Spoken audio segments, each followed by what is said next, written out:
Very, very excited to welcome back David Heilpern to once again talk about RDT. I know that we did that last year. It'll be part of our nightmares for many years, I think. Not you, David, the topic.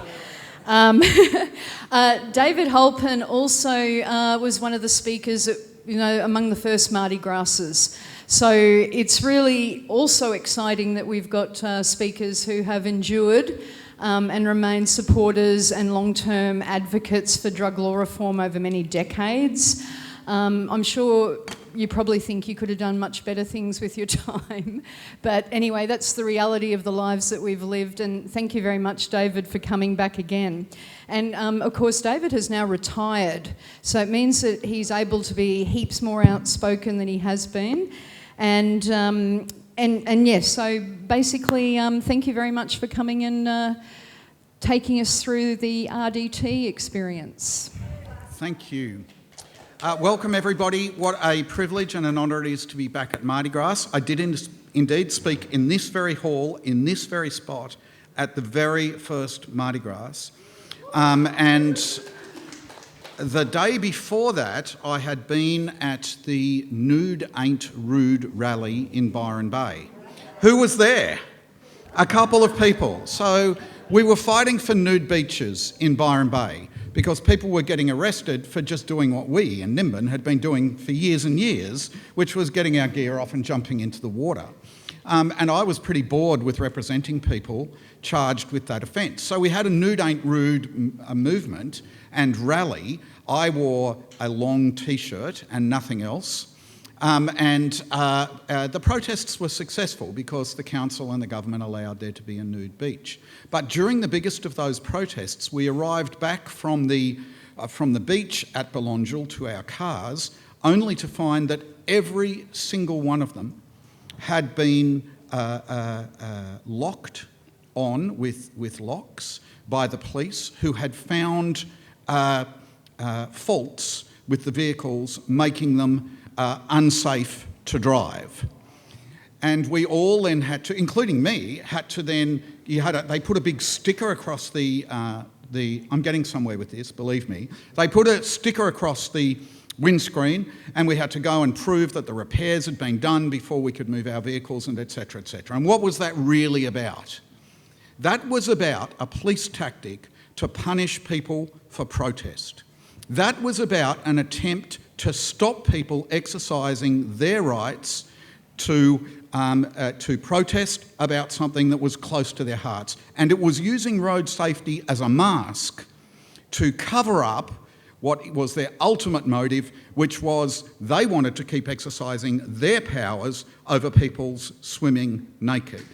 It was a moral case that they were making, and it was to intimidate us into not protesting anymore.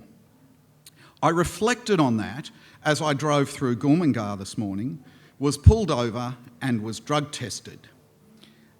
Every single entry to this town it has a drug testing unit on it for the second, third, fourth, fifth year in a row. And just like Nude Ain't Rude, this has nothing to do with road safety. This has everything to do with seeking to stop people coming to this festival. Make no mistake, they are trying to squash attendance. They are trying to deter people from coming here. They are trying to stop medicinal cannabis patients getting educated by coming here and getting information. They're stopping people trying to change the law in the only way we know how, which is protest, which we have been doing since 1993. So that is the prelude to me speaking today. And if it sounds like I'm angry, I'm frustrated, and I'm disappointed that what is the lowest hanging fruit in the drug law reform basket, that is people with prescriptions being able to drive, provided they're using in accordance with that prescription and not driving under the influence in terms of being ill-affected, that is the lowest hanging fruit. And yet, since I retired from the bench, we have got absolutely nowhere. And not because, notwithstanding the incredible efforts of many of the people who are sitting up here today. So who have we got? We have can you please wave, because I've got the order wrong? Dr. Tom Arkell. Tom is a pharmacologist whose research focuses primarily on cannabis and its effects on driving and cognition. He completed his PhD at the University of Sydney in 2020, and he currently works at Swinburne University in Melbourne. He has a strong interest in medical cannabis and road safety issues, including oral fluid testing and novel methods for detecting driver impairment. Please welcome Tom.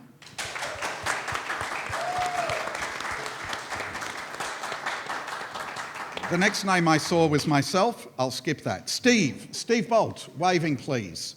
I'm sure Steve is well known to everybody here. Steve ran several of the test cases. Steve and I wrote a book together in, what year was that, called Rough Deal, Your Guide to the Drug Laws. And then I had the absolute blessing of having Steve appearing before me in court regularly, including running test cases on drug driving, many of which were successful and helped to create a situation where there are at least some defences to these laws. Steve's been a practising solicitor for 25 years. He worked at Redfern Legal Centre before moving to the North Coast with his family. Steve, in 2004, with his partner Vicky, founded Bolt Finlay Solicitors and Mediators. Steve is closely involved in the drug policy debate, particularly in regard to regulation of medicinal cannabis. Please welcome Steve Bolt.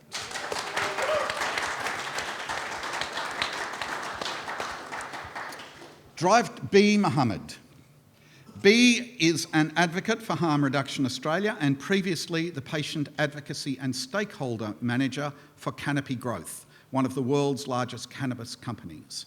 Prior to Canopy Growth, B was the inaugural CEO of Scriptwise, a health promotion charity addressing prescription medication addiction and overdose in Australia.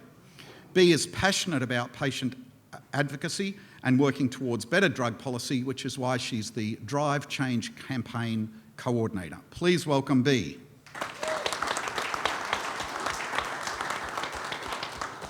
Michael.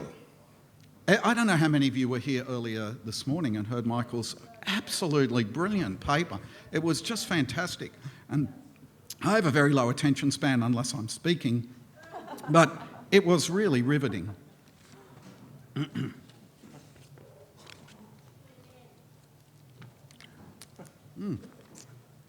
Michael is one of Australia's youngest politicians and responsible for people in the ACT being able to grow 2 plants and legally carry 50 grams with them. Michael was elected to the ACT Parliament in 2016 when he was but a child of 25. After campaigning using Twitter to connect with the younger generation, he grew up in Canberra where he got involved in student politics. He worked as a trade unionist for the CFMEU. And he has recently introduced a bill in Canberra that would remove criminal sanctions for the personal possession and use of all illicit substances. Please welcome Michael.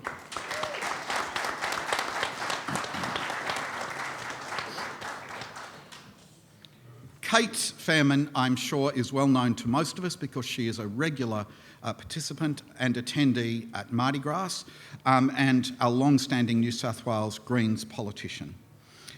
Cate is the drug law reform spokesperson for New South Wales Greens and has a bill before Parliament, currently an act to amend the New South Wales Road Transport Act 2013 to exclude users of medicinal cannabis from the application of the offence relating to driving with the presence of certain drugs in a person's oral fluid, blood, urine and for related purposes. Cate has written beautifully, I should add, about her own personal use of recreational drugs, including cannabis, medicinal CBD products, and has been leading a campaign to rethink reform our drug laws as the Greens drug law reform spokesperson. Please welcome Cate.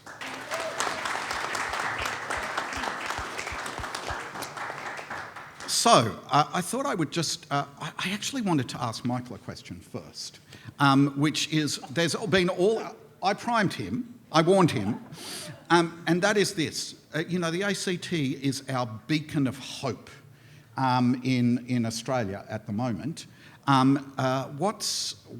In terms of possession, decriminalisation, cultivation, going great guns. What's happening in the field of drug driving for, if we can just limit your answer to start with at least, to prescription medicinal cannabis users? Hello, everyone. It's a pleasure to be back here. The short answer is not a lot. And there's not a particularly good answer for that as well. Generally speaking, when it comes to drug law reform, it is very hard to get issues on the agenda. Now, politicians are somewhat limited in the number of issues they can advocate for at any one time. So, to the very specific question of what is happening in regards to roadside drug testing for people that use cannabis who have a prescription, they've got a very compelling case. However, the ACT is yet to do anything. Are you going to change that? That's an even better question.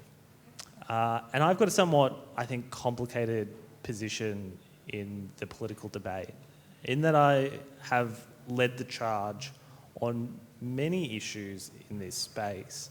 And I'm very careful not to conflate them.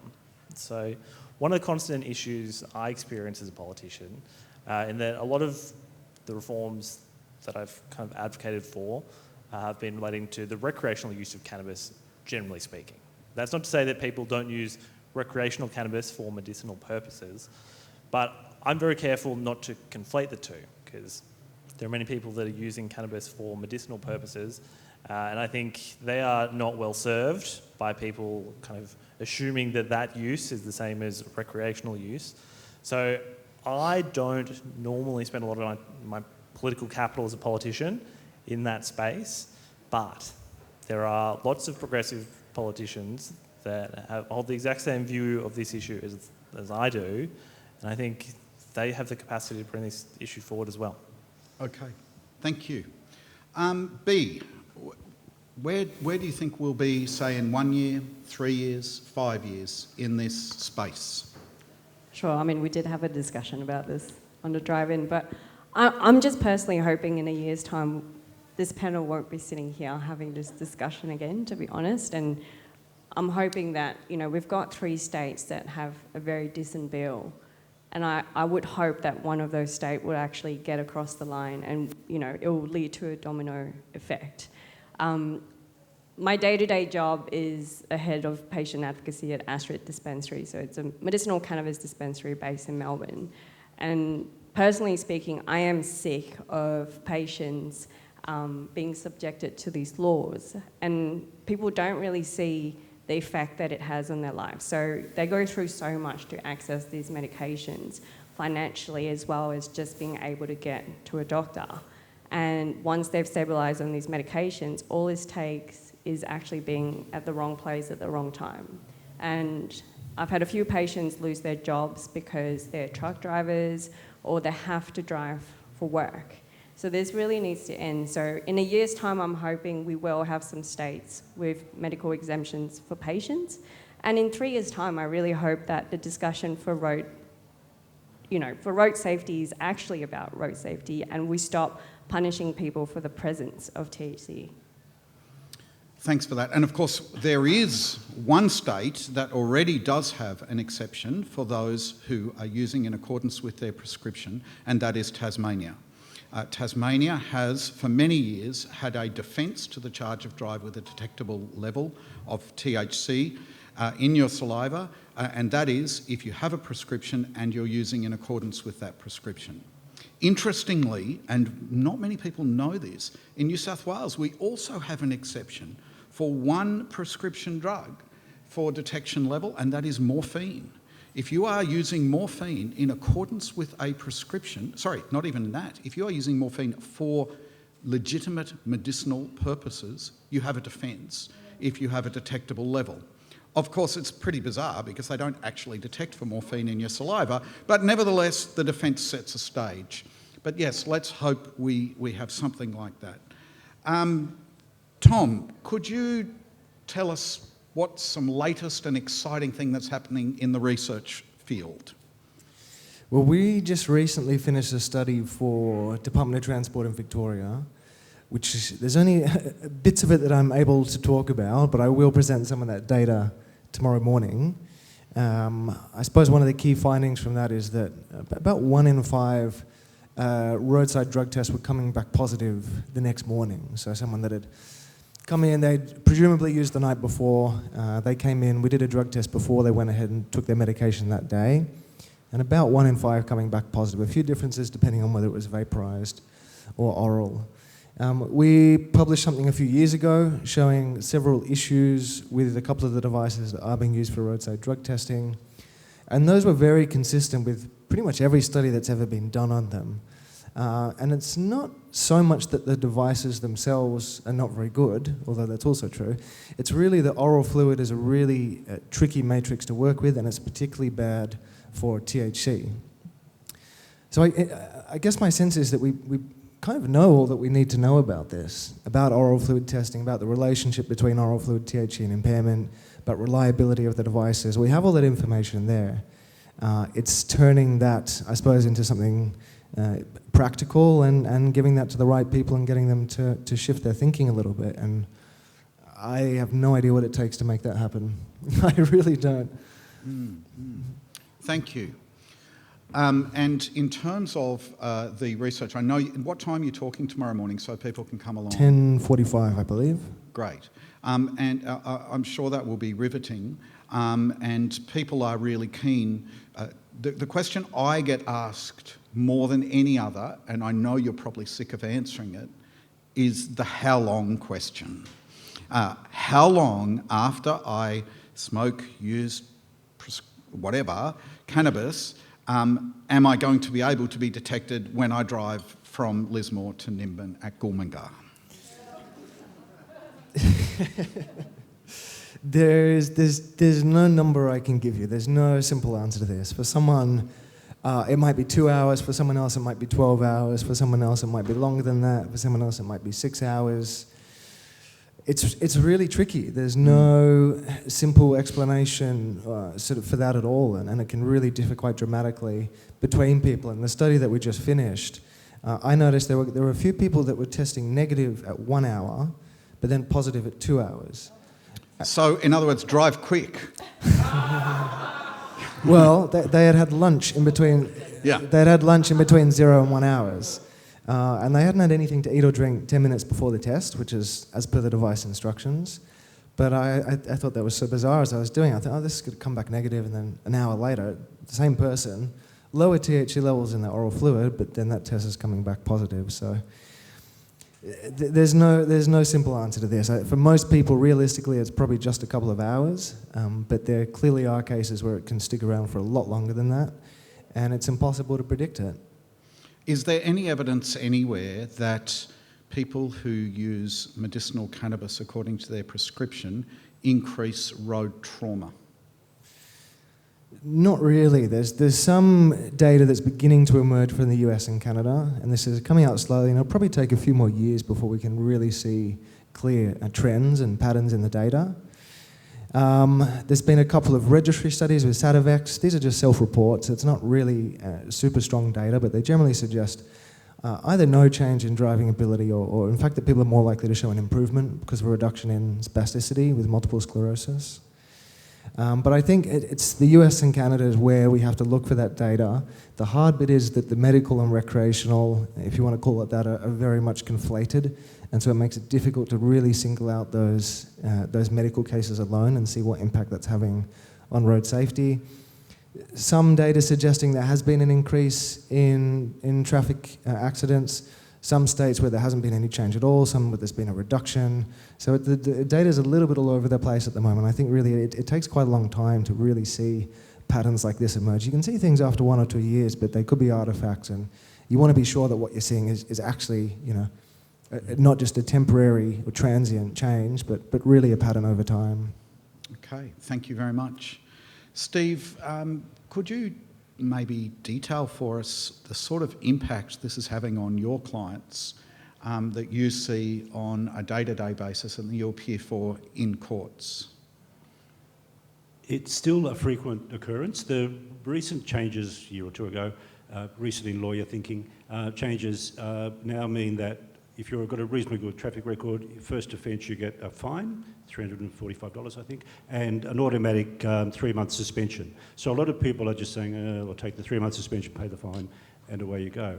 So you can, though, choose to take the matter to court in 2 ways. You can take it to court by basically taking what's called a court election, fill in a few boxes and through a process, and have the matter dealt with by the magistrate, who will very likely give you a lower fine than $345, probably. And they may not have you disqualified, that is, exercise the power to deal with the matter without a conviction, either straight out or with a type of a bond. So a lot of people get that result still. Most magistrates see a first offence with not too much of a bad driving record as worthy of allowing people to keep their licence, but there are those who don't. That is, there are magistrates who don't think that, but there are also people who don't fit into that category, a lot of people who don't fit into that category. Second offenders on this offence within 5 years, you can't get that same outcome. You have to be disqualified, then it's become 6 months, so repeat offenders are off the road for 6 months, sometimes plus, because there's often some other offending involved. Losing your licence in this area, as probably almost everyone in the room knows, is catastrophic, and I use that word probably lightly after recent events, but anyway, is catastrophic on a domestic level and a personal level in terms of being able to get around your ordinary life. You need your car. If you don't live near where there's a bus route or a train station or a taxi service or Uber service or whatever, bicycle paths, or I'll stop there. You need to get from A to B, either to get the kids to school, to look for work, to get to work, whatever. So without that, you're relying on friends, family to get you around, and that's awful in terms of stresses on relationships, financial loss and cost, and it's just a pretty devastating effect. So in many cases, because of the way the law is written, the magistrate has no choice but to apply the disqualification. And I promise this is not a Dorothy Dix. What are your clients then doing in terms of their choice of medication? What are they going to instead? I think people generally just continue with their medication and or their drug use, generally speaking. So it is clearly not, as we've been talking about, not a defence to be a medicinal user. That's usually taken into account in a positive way. Mind you, everybody presenting in court seems to be a medicinal user of cannabis in the last decade or so. No one uses recreationally anymore, or at least the police never find them. Only find medicinal uses. Everyone uses it for medicinal reasons. But cynicism aside, the magistrate will usually take account of medicinal use in terms of the background, but they're overall sympathetic in the driving sense, because local magistrates, most of them accept the untoward and out of proportion impact of the loss of licence. Yep, thank you. I often think that when people talk about harm reduction, that not put into the equation is that sort of harm. I mean, this is a real harm in our community, that people can't use the medication of their choice, or if they do so, they can lose their licence, their jobs, and etc. It's just not factored in a lot. Cate, of course, has been championing this cause in New South Wales Parliament for a number of years, and is responsible for the courage of her amendment. I read the transcript. I just could not believe, Cate, the arguments that were trotted out. Firstly, New South Wales Health put forward the view that apart from a couple of incredibly limited examples, I think the ones that they gave were effectively epilepsy.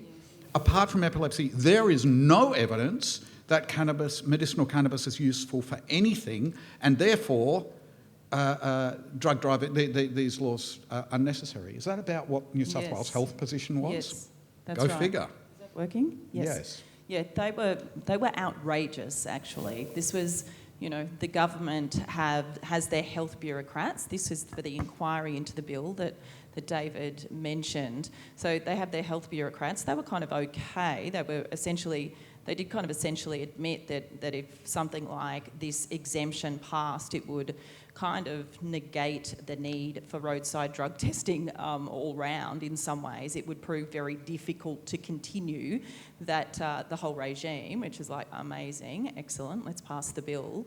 But then they had these medical professionals from Hunter. Newcastle? Yeah, the Hunter region. Yeah, Yep. that I couldn't believe where they were going with it, but to discredit medicinal cannabis, to discredit its effectiveness. And this is after we heard from witnesses, I think a veteran who was also from regional New South Wales, who was saying just how life-changing medicinal cannabis was for him. This was, so it was extraordinary. We just heard from these people all day, and then the government witness came, the government witnesses, the health witnesses, and just said, oh, it doesn't really work very much, and tried to it was incredible. So that's where they're coming from, which is, again, kind of, 1965, really. Yeah. Yep. Although in 1965, strangely... yeah, bad date. Yeah, bad date. Okay, yep. So, in fact, in 1965, the biggest cannabis growing centre in New South Wales was Casino. Doesn't that explain a lot? Oh, okay. So, Cate... how's the bill going? What do you reckon? Scale of 1 to 10, where will we be sort of 1 year, 3 years, 5 years? Well, 1 year's time, let's see. So we've got a state election in March. Hopefully we have a change of government. Hopefully we have more Greens in Parliament. Hopefully the Liberal Nationals go. And hopefully, maybe we, as I said earlier today, will have a legalised cannabis bill. I'll introduce a legalised cannabis bill, as soon as we can. But really, I think, given the booming nature of medicinal cannabis use, I just feel like every second person I'm talking to in Sydney and indeed around the state is talking about medicinal cannabis and is talking about either they're on it or somebody else is, and just how life-changing it is. That has got to have a big impact, and it's got to have a big impact at the ballot box. But actually, if everybody is kind of telling their personal stories to MPs, well, that has to make a difference. And that's 1 year. I think 1 year, we have to get some kind of change. I think as B said, if it's not New South Wales, maybe it'll be Queensland, because New South Wales, hey, we're always the last to do anything. Voluntary assisted dying, for goodness sake. We could have been the first, but we were the last, but still, abortion, great. Abortion too, I think. Yes. Yeah. Yeah. So that's 1 year, 3 years, 5 years. I think the world is changing, the world is moving, and I reckon we're going we have to, right? We have to. We can't keep going. We seriously just cannot keep going the way that we're going. And if people are electing more, hopefully, progressive politicians, we saw that at the federal level, and I really hope that happens in New South Wales, then yeah, I think we'll get some good drug law reform in the next 3 to 5 years. Now, at the inquiry, because I suppose hidden away in this is, and I keep saying this, I'm the most unpopular person at medicinal cannabis conferences, because I stand up and say there can be no viable medicinal cannabis industry in Australia while there is these laws and the vast majority of people can't take their medicine and drive. Was the industry involved at all in the inquiry? No, they weren't really. We had, let me think in terms of stakeholders, not really. We had researchers, fantastic researchers. We had the kind of patient advocates, importantly, but no, not really the industry. But yeah, you're right, they have been, I think, anybody here who actually is from the industry should be kind of lobbying politicians much more, if you're not already, should be kind of reaching out, obviously probably particularly to Liberal National Party MPs to talk about the business opportunities and job opportunities and all of that. But yeah, no, they weren't involved. I mean, this was a one-day inquiry into a very limited bill. So it wasn't this, far-reaching hearing from heaps of witnesses over days and days and days. And I think that potentially, maybe that's a good thing that also needs to happen. But Victoria did that. The Victorian Parliament has done that. Not that I think that report wasn't fantastic. Actually, it was very. It kind of chose not to take positions on a range of things. So. It would be good, I think, to hear much more from businesses. Politicians need to hear from, I always say personal stories, because that's so important in terms of the impact that the drug driving laws are having on people. But yeah, the business side of it, you're right, is super important as well to get across. Yep. And I'm not sure if the industry is, I was talking with Bea about this morning, and I'm not sure if the industry is just like too scared to speak because they just don't want to draw attention to these drug driving laws because it actually takes away from their business model, or whether they're just sort of quietly hoping it'll go away. I'm not sure, but we, of course, at Drive Change would love to see more bucks thrown to the whole lobbying, whether it's us or anyone, to the whole lobbying issue, because there's big money involved. Bea, did you want to comment on that? Yeah, I definitely feel there's been a lack of accountability in a way from the industry. It's something that at Drive Change, I guess we're constantly saying to the industry, like, these are your patients at the end of the day, and we can't see a genuine market in Australia growing unless the industry works with us. So that's definitely something, me and David, we do wonder why there's not more support from the industry around this, because, it's like the most basic change that needs to happen, or the low-hanging fruit as such, for us to be able to see more patients, because otherwise we will see an uptake of patients, but then patients will still be reluctant to continue their medications if the laws don't change. So I think getting the industry involved with politicians is probably really, really important as a next step. Yeah. Definitely. Yeah, and I guess, Michael, maybe a reflection from you. It occurred to me also while you were speaking, actually, that maybe the reason it's not such a big issue in the ACT is it's like a $2 Uber ride from one side to the other. And there's fantastic public transport and big cycleways, and it's just geographically so much smaller. And maybe that's why. Is it a burning issue there? It is. I'm flattered that you think that's where the cost of living is at in Canberra. I can assure you, real cost of living pressures. I've been reflecting on some of the contributions, and I think there is a disconnect between the size of the population of medicinal cannabis users and the wider population. Now, I know this is a frustrating thing to hear someone expresses an opinion in this space, but people that use medicinal cannabis with a prescription is still an incredibly small percent of the population. For the most part, the industry is racked by huge supply issues, problems getting a prescription from a doctor. So on one hand, I'm being somewhat dismissive, that this is a somewhat small population. Now, I believe that will grow. Medicinal cannabis will become more accessible and more people will use it, and then they'll become more prevalent as an issue to politicians. That's not to say that politicians should wait until it is a more pressing issue. This is a real problem right now. If you have a prescription for a medicine, in some ways you are unable to operate a motor vehicle. That is a problem. But that's still also a problem we're talking about for people with a prescription.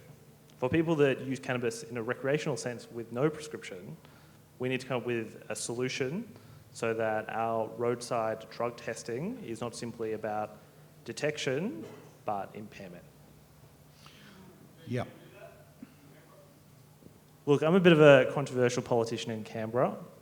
I'm currently in the process of trying to decriminalise the possession of common illicit substances.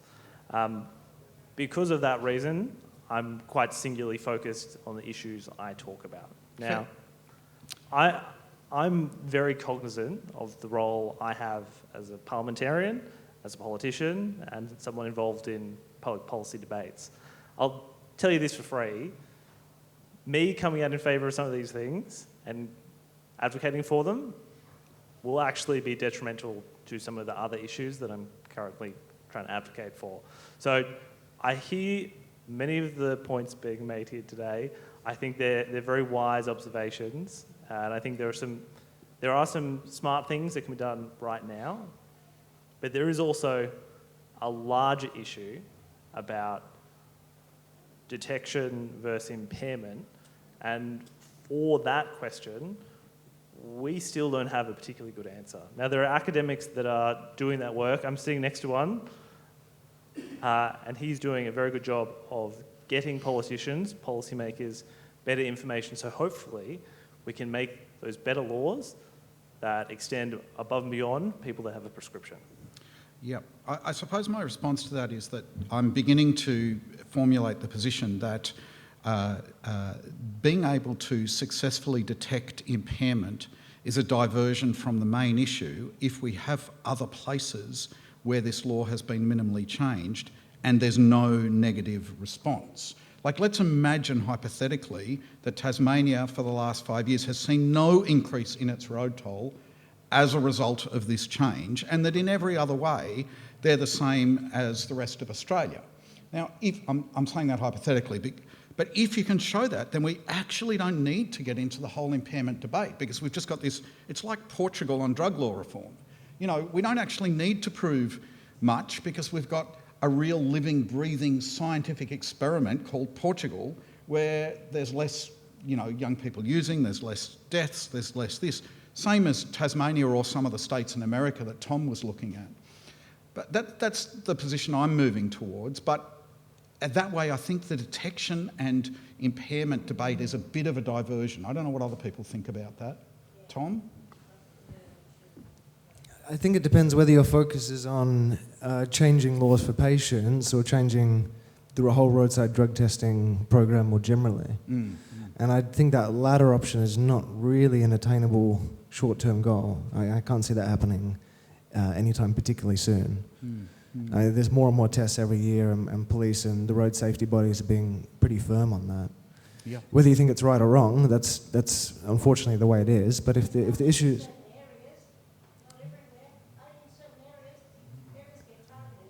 Yes. Absolutely, yeah. Yeah. The term random I use loosely. But yeah, of course. But if we're just talking about patients, then yeah, I see what you're saying. I'm not sure that it's fair to call it a diversion, because I think that is a bigger question that a lot of other jurisdictions are grappling with at the moment. It's a pretty sort of global question, really, is how can we get better at detecting not impairment due to cannabis or impairment due to this or that, but just impairment in general, because there's lots of things that can impair your driving. If you're sleep deprived, if you've just had a really bad argument with someone, if you're running late for work, and there's lots of things that can impair your driving. And to me, we should be thinking about it as a much more holistic thing. Your driving's impaired or it's not impaired because of this, not impaired because of that. And that's hopefully where some kind of functional test of impairment would come in. And we're not there yet, but I think we're moving towards that. But in terms of patients here, yeah, sure. Yep. I think you're right, and we've spoken about this before, that watching what's happening in Tasmania, I think should give us some clues that hopefully will inform debates in other states and territories. Cate? I just feel that the politicians in New South Wales, for example, are just so conservative, the ones we have to kind of convince. This is what it's like they need the evidence to be able to justify, like, any changes to the law, to justify it, to the Murdoch media. Like, it sounds, wonderful and rational, but that's not what we're dealing with in terms of New South Wales politics, So that's... Yeah, because if if cannabis had something to show... Yeah. If cannabis had never been illegal, then we would, if it was just another prescription drug that didn't have a history of Nimbin-esque, then we wouldn't be in this position. Yes. It would just be another one of the prescription drugs, like Valium and all the rest of it, that you take and then you don't drive until you are in accordance with your doctor's instructions. Okay, shall we open up for questions now? Did anybody else want to comment on that before we do? Cool. Questions, please. I can't see you, but no doubt the people running around with microphones can. Is there anybody running around with microphones? We've got a mic here. That's like S says, the problem with doing stand-up comedy in Nimbin where nobody can. Now... I do have a question. Down here in the darkness. Yes. So federally, it's a law that THC is banned for driving. So there's a federal law that sits there. My confusion is, and again, impairment and everything else, in 2017, Australia legalised medicinal cannabis federally for patients. Why has that law not immediately been looked at? Because 2017, prior to that, THC was only available in illegal substances. Now it's available in legal substances, and people are legally prescribed it. So therefore, that federal law should not be really standing anymore. Yep. To the best of my knowledge, and please correct me if I'm wrong, it's actually state laws that prescribe detectable levels of THC in your system while you're driving as being unlawful. But your point is well made. Why do we still have this as illegal? Why, when it was made available, well, when THC was made available by prescription, didn't the laws just change at that time like they have for every single other prescription drug, or so that they're in correspondence with every other prescription drug? Really, I think when the original bill in New South Wales was brought in, it was brought in, all the language in the second reading speech is about, that's the speech in Parliament that is the key piece of interpretive, to interpret the legislation, was about impairment. That's what politicians thought they were voting on. And correct me if I'm wrong, but I think the Greens voted for it, for the original Section 111 change. And it was all dressed up in the guise of truckies using speed. Yeah. That's what all the debate was about. And I don't think people ever assumed way back then that there would be a prescription function for any of those illicit substances that were prescribed in that legislation. So it's almost this sort of absurd accident of history that has led us to this point that no one did pick up, oh, hang on, if we're going to make it by prescription, we better just make all the driving laws the same as for Valium and anti-anxiety medication and barbiturates and all the other things that people take. So that's my understanding of the history of it. Steve? Just confirming, I suppose, and adding to that, the same speech that David talked about, the second reading speech, the Minister introducing the bill said that the intention was not to use this to look at people who had been smoking pot in any sort of time before. It was only about, it was all going to correlate with impairment, with road safety issues. That is clearly and completely untrue statement in terms of the way history plays out. And it's not so much perhaps the politicians were lying or that Cate's colleagues then at the time were induced to vote for the legislation.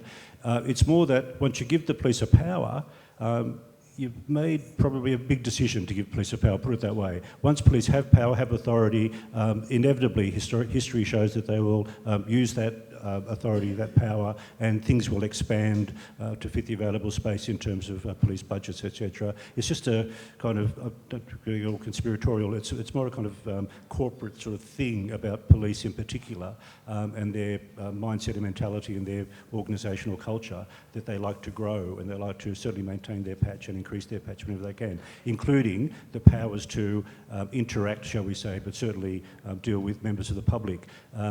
Searching people, stopping people, questioning people. The drug laws give wide carte blanche almost to the police to have those sort of interactions, to use that polite word, with people on a daily basis. They enjoy having that power. It gives them a leg in to look at other things that might be more significant, social questions and criminal behaviour. It gives them a reason to stop people and question them. So they use that power in very, very many cases. And I think it's fair to say that David's opening comments about the nude bathing rally and the reason why this law exists is that fundamentally it's about punishing a particular section of the community. Now that there's a whole lot of people who are not that section of the community who are now medicinal users of cannabis, that dynamic is now flipping a little bit, and I think that's why there's some very good prospect of Cate's legislation seeing the light of day in a positive way. It's so true because, we all have in mind people like Lucy Haslam, who was not a long-haired, dreadlocked Nimbin hippie talking about smoking cannabis because it made them feel better. It was somebody who was talking about an absolute tragedy, and somebody who came from a dead straight Tamworth background. That's the and I think I hope we're moving into that territory with this. But it's a great question. Thank you for that. Any other questions? Up the back. Why aren't we addressing the pharmaceutical control on a political level? Why aren't we addressing pharmaceutical control on a political level? Now, that's a 2-hour session that we'll put in for, say, 8 o'clock tomorrow morning. But look, it is a great question. And of course, The winner out of this law is, one of the winners out of drug driving laws is the pharmaceutical industry, because my experience was people would go back to using the pharmaceuticals if they can't use their THC. And Tom's research and others has shown that when you look, there's a number that's attributable to each medication, and in terms of risk and dangers, many of those prescription medications have a higher number or a lower number, I can't remember, Tom, a different number, a worse number than THC does if used as prescribed. Would that be accurate? Depends on the medicine, but it puts it into context. Yeah, absolutely. In other words, no. No, I mean, for example, if you take antidepressants, those can. There's plenty of antidepressants that can impair you for the first couple of months of treatment. You can drive on them. I think on average that the increase in your likelihood of being involved in a crash is about 20%. Cannabis, somewhere 20 to 30%. For some opioids and benzodiazepines, it goes way above 100%. So yeah, I mean, it is true. Yeah. Okay. So questions? Oh, yeah. Yes, but with the microphone. I've got the microphone. Is that Rita? No. No, it's Jane. Jane.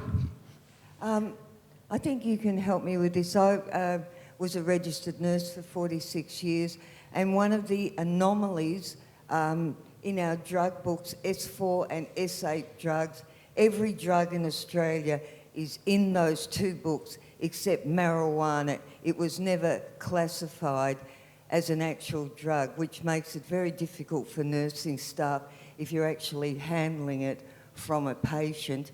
And I don't understand how any sort of legitimate research can be done on something that's a drug that actually, as far as New South Wales Health is concerned, is not a registered or a recognised drug at all. It's just a medical anomaly, and it really affects nursing and medical staff when you work in the area, which I did. Is anyone qualified to respond to that? B. I was going to say, it is a Schedule 8 drug, but it's just an unapproved, unregistered drug in Australia. So, but Nick can probably add on to that as well. So. Okay, yeah, just to clarify that. So yes, THC was a Schedule 9 drug, which means that no one was allowed to be in possession of Schedule 9 drugs unless you had ministerial approval. This used to really complicate research. You weren't even allowed to look at it. That's how dangerous the drug was. Then in 2014-15, THC and CBD got rescheduled. So THC is a Schedule 8. It probably shouldn't be. It probably should be a Schedule 4 in terms of the harms that's associated with it. And CBD is a Schedule 4, and prospects of it becoming a Schedule 3 over-the-counter one day. But I was going to ask a question. Sure. So it is now 963 days since the ICE inquiry report was handed to this government. On October the 24th, it is 1,000 days. And we've had a government that has identified the 5 recommendations that they're not going to implement, which included getting rid of sniffer dogs and pill testing, needle syringe in prisons, and there are 2 other recommendations which they just ruled out out of hand, but we're still waiting for the other 130 odd recommendations for a response. We're almost certainly not going to see a response from this government in this election, before an election, yet we have an election in March, and we sort of deserve the politicians we get. And I think there's a real opportunity to turn the next election into a bit of a referendum around what do the parties see around what is a rational, realistic and feasible. What are their election promises going to be ahead of the next election around drug law reform and a more broadly across drug policy? And how do we make the political parties accountable to the population? So we know where the Liberals, national parties sort of stand through their inaction. Labor is largely sitting on the fence. I think we've got a good sense of where the Greens may go. we may have legalised cannabis as a running, but what's the process about how do we get political parties actually accountable to their communities? Because it's no longer about the science, the evidence, or even the popular support. Michael presented data, and the data is across Australia. The majority of Australians actually not only support legal medical cannabis, but now the majority of Australians actually support decriminalisation or legalisation of cannabis. I think I can answer that question partly and then turn it over, but I was speaking to the then shadow Attorney General reasonably recently, and I put exactly that argument to him, and I actually had stolen some of Michael's data about community attitudes, and he said to me, yeah, but those people all vote for us anyway. In other words, it's the swinging voters that count, not the fixed voters, and so the raw data doesn't equate to a appetite for being brave in the area of drug law reform. Cate? Yes, that's probably true. We've got an election coming up in 6 months' time. Like, we need to start now, really, in terms of bringing, an issue to the point that it becomes like a referendum on a particular, on drug law reform. Yes, please bring it on. We would love that personally.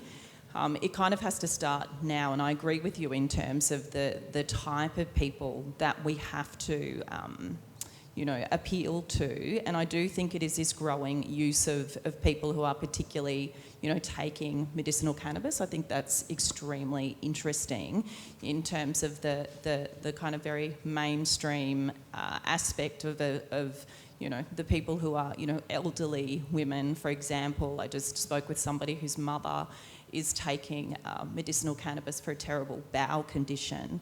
So, I think this is what we need to do, is to get those stories to the MPs, but we also need to see almost like marginal seat campaigning by, like, if there are organisations like Drive Change, like others, that want to put resources into actually making it an issue in key seats, that the media, therefore kind of follows. I think that's the type of mobilising that we need to see. That's how you kind of get, like, any political, any issue on the agenda is, like, literally pick out those seats, think about which MPs are going to be vulnerable, and let's just kind of target those. Like, Yep. We've got to kind of do old school kind of campaigning on this. And I think it's also true that, I think the major parties are slightly rattled by the cannabis vote. I mean, of course, a lot of that goes to the Greens, and so it should. But there are 2 upper house members in Western Australia. Is one of them here? Yes. Both of them are here, who are cannabis law reform parties. In Queensland, it was nearly thrown, and the number that I've seen thrown about, and you can confirm or otherwise, is like 600,000 to 800,000 first preference votes went to cannabis parties. That's a bit of oomph, that's a good thing, I suppose, for change. Sorry, Steve. Just want to add something to that. I think the number was actually 501,000, if I can Thank trust you, 501. If you Good. can trust the MardiGrass program. Oh, yeah, if it's in the MardiGrass program, it has to be true. We are fact-based here at MardiGrass, fact-based absolutely. But in addition to the Greens vote, that was for a vote for the parties that was the Hemp Party, known as that for a long, long time, but now known as legalised cannabis. So what 500,000 Australians did the last election was vote 1 for something on their ballot paper that said legalised cannabis. Hundreds of thousands of others voted for the Greens and sympathetic members of the Labor Party, etc. as well, so that's not the only vote. But 500,000 people who we are living among voted for that phrase. I think that's very significant. Yes. It is indeed. Further questions? Hello? Yes? Hi, David. Hi. Hey, David, I'm in a situation where I had a drug driving charge. I've traversed a plea. Just a little louder. I'm old. How's that? Perfect. There you go. I'm in a situation where I've traversed a plea of guilty in the Magistrates Court to appeal police procedure on a second test in the District Court. I have requested police prosecution the full body camera video footage of the second test failing, right? What police prosecutions have sent me back is a bit of footage of me out of the car after the first test. They have not provided me with any other footage, and I'm just wondering what your thoughts are with that. It should be out the door, yeah? Look, the good thing is we've got Steve here. I just had to make the decisions. I didn't argue them. And we don't have Eddie Lloyd here, but who I know has been running successfully some of these cases about lack of procedure and running them successfully. The three-pronged test does not require the middle test to be positive. So if you lick stick and it's positive, and then you go to the police station and the Dragar is negative, in other words, nothing is picked up, they still send the sample off, and chances are, 97% chance is that that test will come back positive. So just because Dragar was stuffed, was a negative, doesn't mean that you're in the clear. But if there is a breach of procedure such that that sample could have been tainted, in other words, the bench wasn't wiped down, the swab wasn't taken out of a clear package, there wasn't gloves worn, etc., then the case is imminently defendable. Having said all of that, how do you get hold of the video of what was happening at that point, or do you rely on your recollection, for example, of that? Steve? I agree with other things that David said.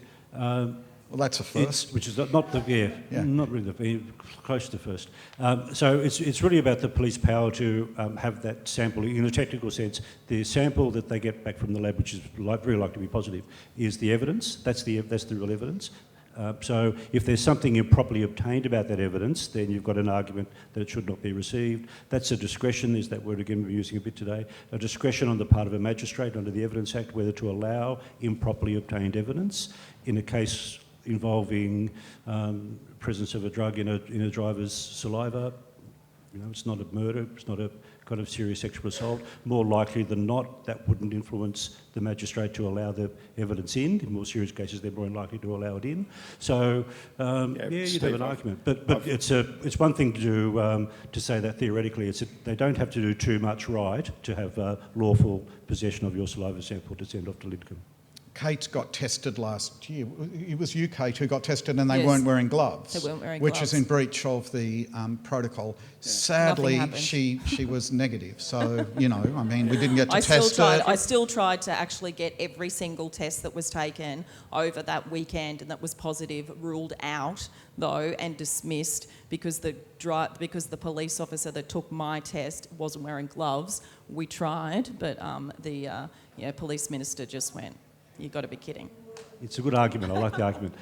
But it's just to reinforce, it's the sample they take at the Dragar, at the police station or the bus. That's what they use to prosecute. The swab they take at the roadside is just disposed of. That doesn't really matter. Yeah, so whether they're wearing gloves or not, there can be contamination as to whether you're properly stopped to be taken back to the next stage. But just to be clear about that, it's the one that's at the Dragar. David's quite right, about 50-50 are negative, but they come back 97% positive from the lab.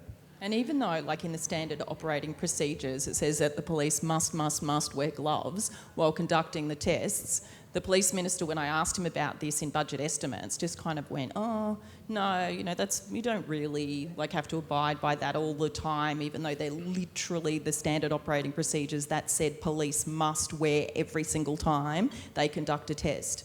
And I think it's always at the back of my mind, it's also important to remember that there is a pool of money called road safety.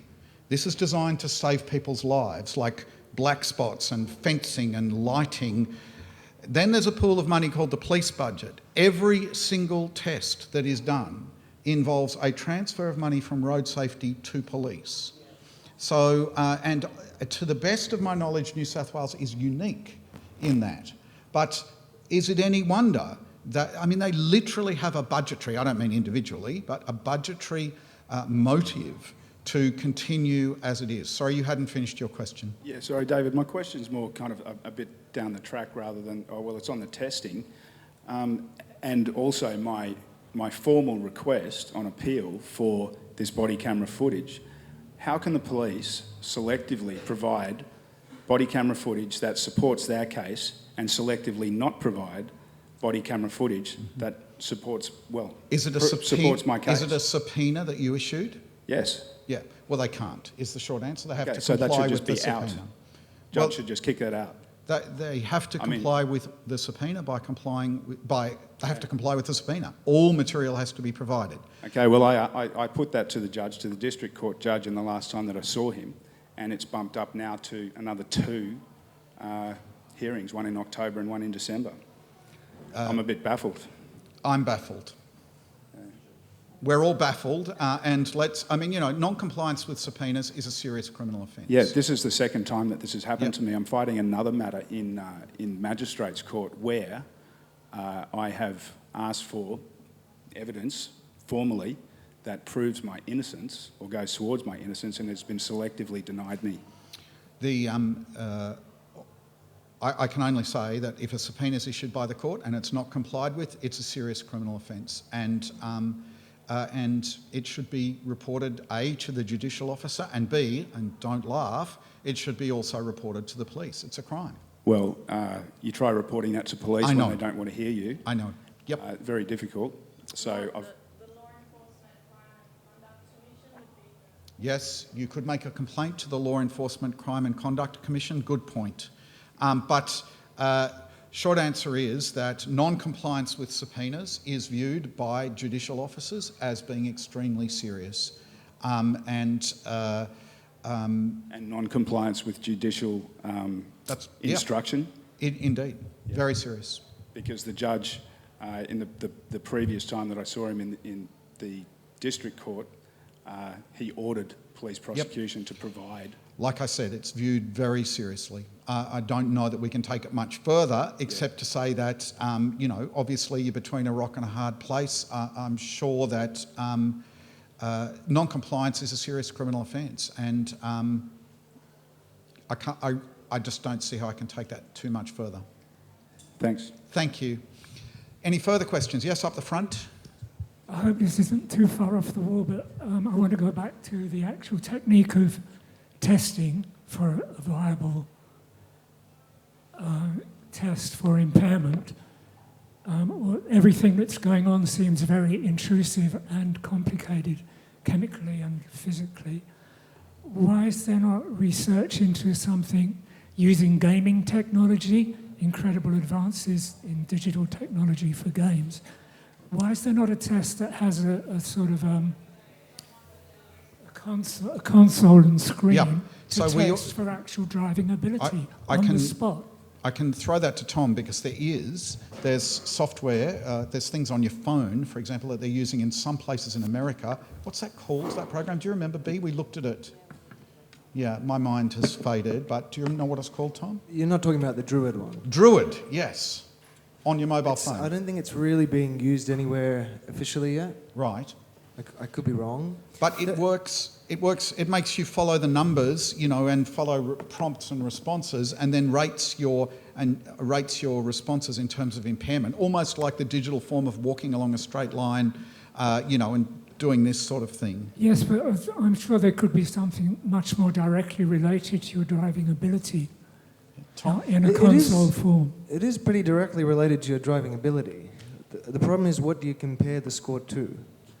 Because everyone has a completely different baseline. I mean, if you're a 20-year-old versus an 80-year-old with glaucoma, you're going to perform extremely differently on any kind of visual attention task, which is part of the Druid app. So it's getting at this idea of a short, easy-to-administer test of behavioural impairment that taps into domains that are relevant to driving, like attention, response time.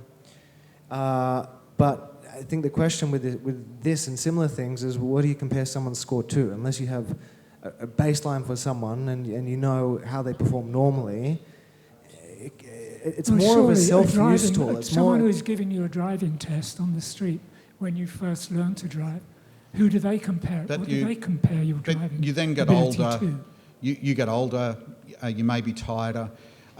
It's the impairment thing, but there is research into this area going on. I suppose that it comes back to the whole issue about impairment. At the moment, if you're involved in a serious motor vehicle accident in New South Wales, the police must take you to the hospital, get your blood tested, and then an expert determines whether you're driving under the influence on the basis of that test. Not only that, but if the police have a reasonable suspicion that you're driving under the influence, that is, that your driving's impaired by a substance, for example, cannabis, they can take, or any substance, if they just think you're impaired, they can take you to the hospital, force you to give a blood sample. That blood sample is tested and analysed, and an expert's report is prepared. So actually we already have built into our system driving under the influence, driving while impaired. It's part of our existing system, which I suppose is why I get a bit frustrated with the let's see if people are impaired argument. We actually already have laws that give police huge powers, and there's no one arguing that those powers should be changed. If you're involved in a fatal accident, for example, of course you should be taken to hospital and drug tested. If you are driving, weaving all over the road, and there's a big smell of cannabis, and your eyes are blown out of your head, and there's a bong on the dashboard, well, of course you should be taken to the hospital and drug tested and blood tested for drugs. But those laws exist now. What we're talking about is really low-level impairment that doesn't raise a police officer's suspicion. And we're talking about random drug tests. Hey? We're talking about random drug testing on the road? Theoretically, yes, just like it's so random as I'm driving through Gormingar. So why not a test in that case that it does test more directly, digitally, your driving ability? And there is research on that. Given the current state of gaming technology. It can't be that difficult. I think the thing is police are going to want a viable replacement for roadside drug testing, and they're not just going to get rid of it in the short term. And unless there's a behavioural test that seems to them to be a better option than what we have already, which is when it might come into play. I take David's point. I think that's a good one. But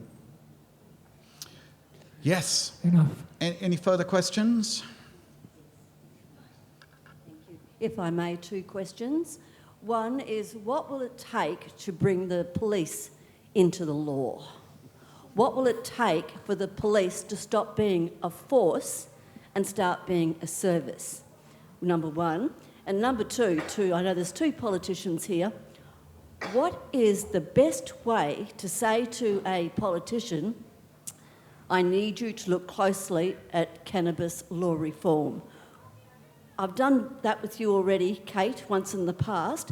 In the most recent elections, I went up and started speaking, and the eyes rolled, they stepped back, they turned purple, but they don't go to the question. Tell me, please, what can I say to them to get a response? Oh, gosh, is this... what political stripe are we talking about here? Are you referring to a Liberal politician or a National politician? Because I'm not sure. I'm not sure I can say what's going to stop them turning purple when you're talking about drugs and reforming drug laws. Seriously, though, thank you.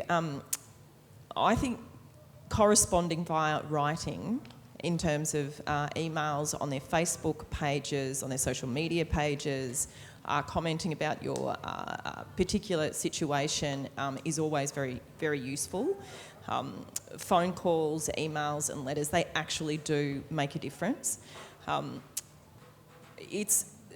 It's probably the least favourite thing sometimes if you're like at a forum and people come up afterwards and everybody lines up and just talks at you about a particular thing. What you want to do at that point is get their details or give them your email so that they can actually put this in writing and you can address it seriously at a later date.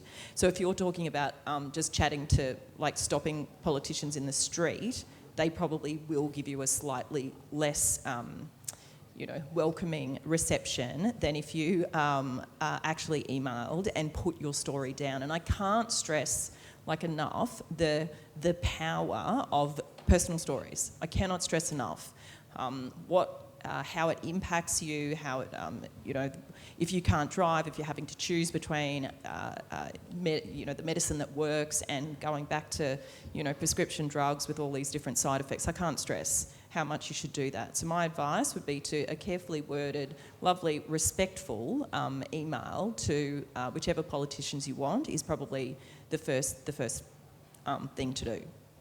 And Michael? How long is a piece of string? There's a million different ways to try and influence politicians. Some of the best pieces of advice I could offer, based on what you've mentioned as to what you've tried, talking to a politician in the midst of an election campaign is not as productive as ideally it should be. Once an election campaign has started, or even a few months beforehand, policy platforms well and truly locked in. Everyone is absolutely flat out, and they're trying to talk to as many people as they can, often in the most superficial ways to try and get to as many people as possible. So, very candidly, talking to a politician in the middle of an election campaign, not going to get any bang for buck. What I could suggest, if you talk to people outside of the immediate contest of an election, you're probably going to get more time, and they're probably going to have a bit more of an open mind. New candidates who have just newly been minted, pre-selected by the political party, are often desperate for anyone to talk to them. So if you hear of a political party having endorsed their candidates for your electorate, often about a year out from the election, try and meet with them then. In terms of trying to change the policy on a more macro level, I would probably more carefully look to who you want to try and convince. Your local candidate for whatever political party might have very strong views in a particular direction already. I can assure you there are lots of politicians right across this country of very different political parties that have very good views in this space. Now, I think people in the drug law reform movement could do a better job of identifying those politicians and making it easier for them to talk about it as an issue. I know several Conservative politicians with very good views, but the political climate in this country makes it impossible for them to say something. So if we can find a way to start talking to those politicians, change the context that this debate takes place in, I think we'll be in a very, very good place to get some real substantive reforms in many places in the country. Thank you. I think we are out of time. In fact, we're over time. So on behalf of everybody here, I would very much like to thank Michael, Tom, Cate, Steve and Bea. Very much appreciate your input. And for myself, I would also like to really thank the people who have helped make this session work. Our excellent MC, the sound and the lighting people, please thank them very much. And of course, the Nimbin Hemp organising team, MardiGrass crew, who continue to, work for months and months to put this together. Thank you. Till tomorrow. Yeah. Thank you. Yes, and thank you, David. It's totally